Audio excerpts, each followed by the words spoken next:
It all starts and ends with a girl, too small and inadequate for that world of ash, tar, and coal where she was born. When her mother died suddenly, the little girl, with only the company of a stuffed friend she would soon forget, found herself all alone on an icy bench, waiting for the carriage that would take her to the austere Bunny Hall. Luckily, even if that place turned out to be very hostile for her, there she met Carole, who like her was small and inadequate, so the little girl began to feel less alone, until, on a day like many others, Carole would leave Bunny Hall for good, so the little girl fell prey to despair again. After all, in a world made of ash, tar, and coal, furiously ticking away like a crazed clock, what can a little girl do all by herself?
Simmons?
Are you speaking to me? Princess? No, I mean... I believe so.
Hello, little bunny. That letter is mine.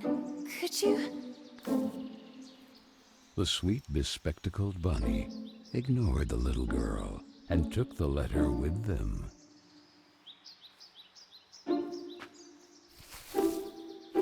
I beg you, would you be so kind as to give it back to me?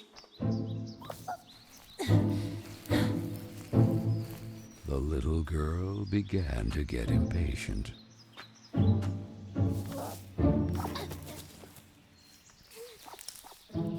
The little girl wouldn't let it win, so determined to recover Carole's letter, she followed the mischievous bunny.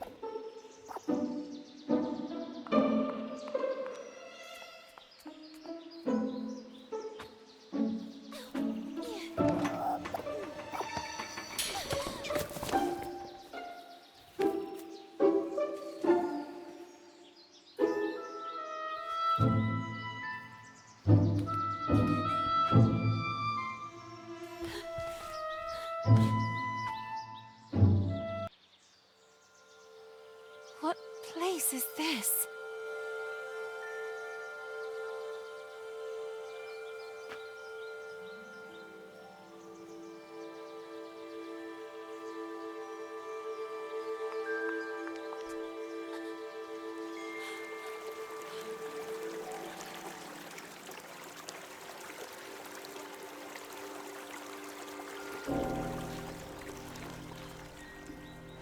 That kite, it reminded the little girl so much of her friend Carole.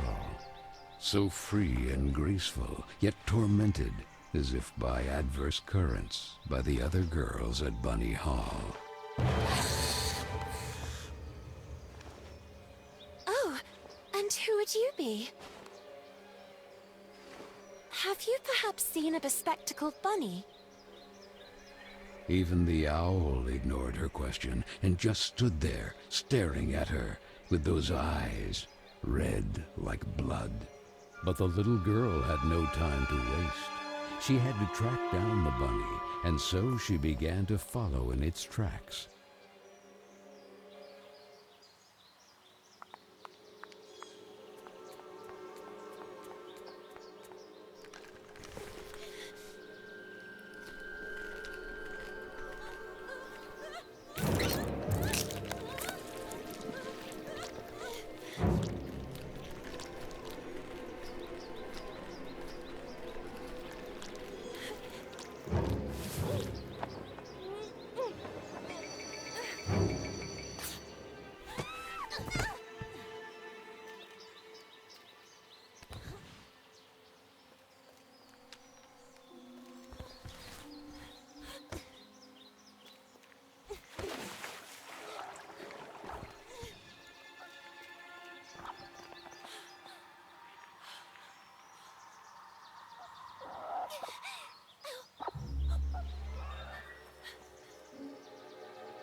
And the girl, filled with a chilling sensation she could not explain, dove into the water.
So the little girl fell, and fell once again.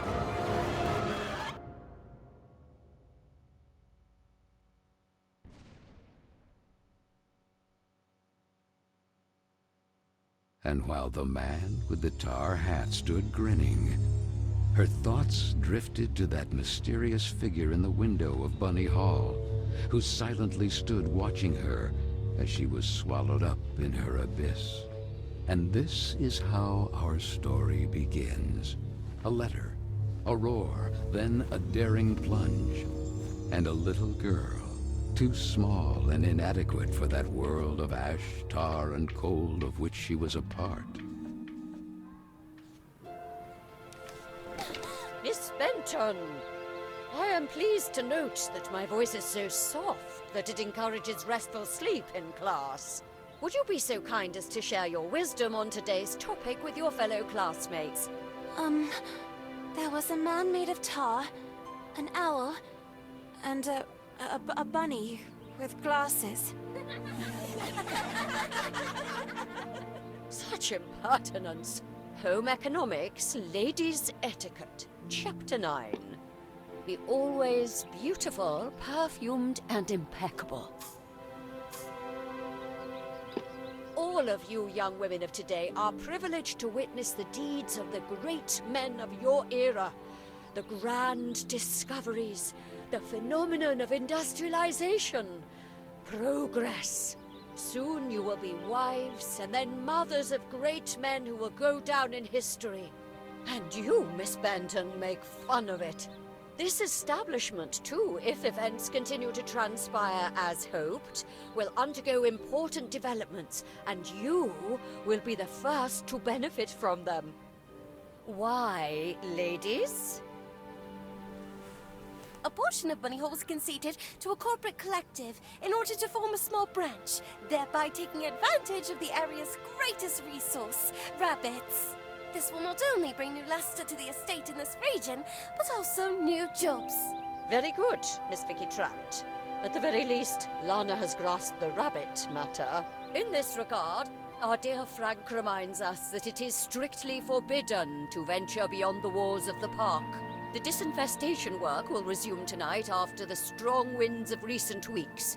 Remember, not to be overwhelmed by the explosions. It's all perfectly normal.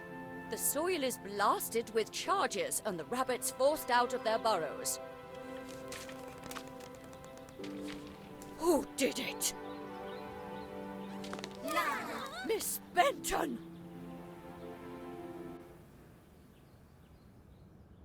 I'm weary of you, miss. Ungrateful, arrogant troublemaker. Why is it so difficult for you to behave like all the others?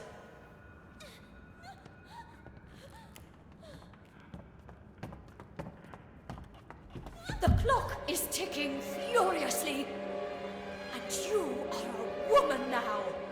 Therefore, it is high time you learn to behave like one, or accept the consequences of your ridiculous transgressions. You will help Miss Mildred with the chores. When you are done, ring the bell, and you will be allowed to return to your accommodation. But until then, don't even dream of leaving this place. This, for the little girl, was now the norm. Targeted by Vicky and the other girls, or simply scolded by the matrons of Bunny Hall. Like Miss Hinman and her nauseating perfume. She constantly repeated herself sadly, "No, I don't want to grow up. I don't want time to flow furiously anymore. It would have been so nice instead to be able to take it back to when Carole was still there." It would be better to shed some light.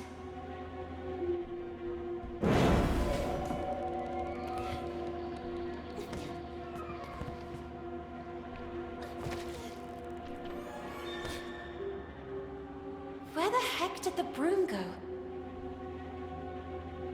Oh, here it is. Better get to work.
did this come from?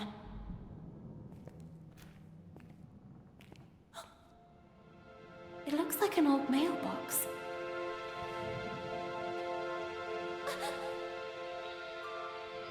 Oh, maybe I'm still dreaming. Who is there? So I really am dreaming. What's this?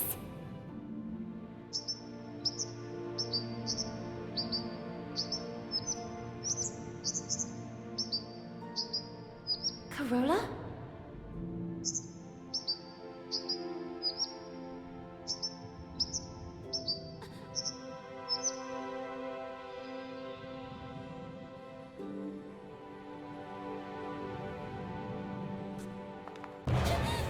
Who are you?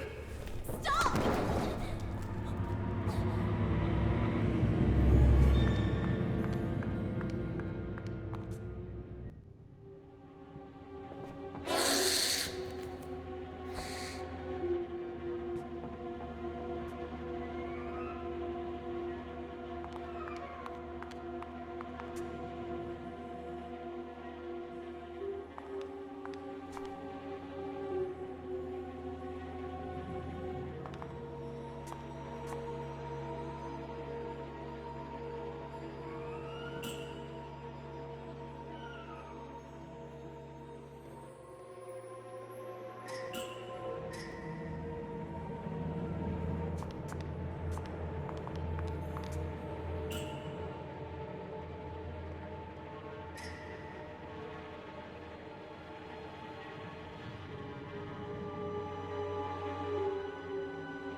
No! Please! Stop!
No! Please! Stop!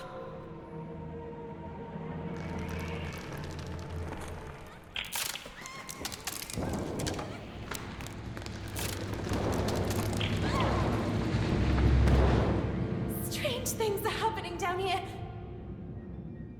No! I won't stay here a moment longer!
Typical birds of prey.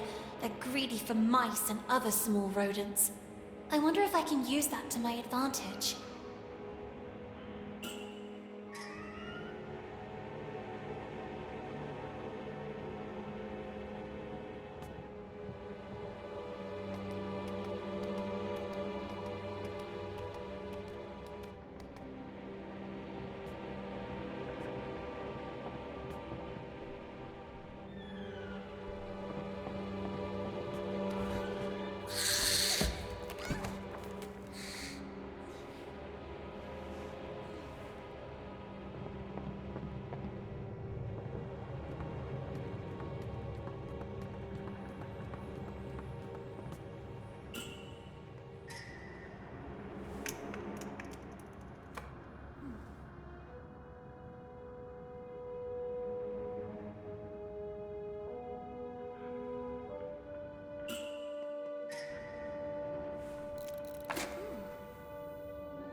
You call this cleaning? It's a pigsty. Miss Hinman was clear. You will spend the rest of the day here. And speaking of which, here's your lunch, miss. No! Wait! I did everything I could! It's not right. I won't spend another moment here. I have to find a way out.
Oh, I'm so sorry, little one. I promise I will let you go. I wonder if I could use it to attract that darn owl.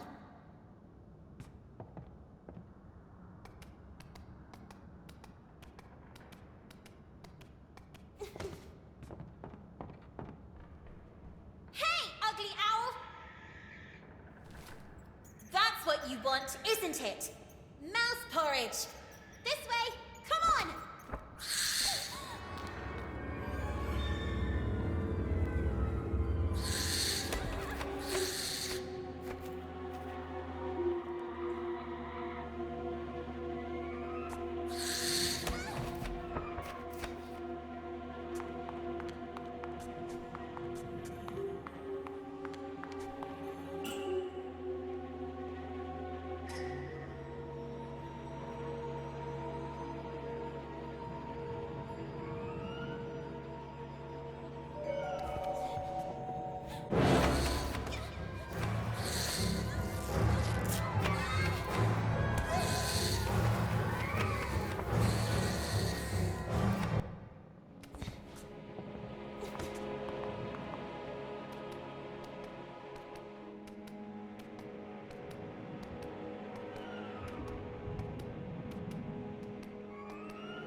You have been a great help to me. Go. You're free.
Who was that boy?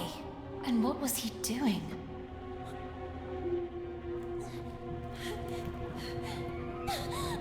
A letter! Carole Simmons. It's from Carole. I can read her name. The flames barely touch it. I have to put out the fire before it's too late. The little girl began to wonder if it had been that mysterious boy who threw it into the flames.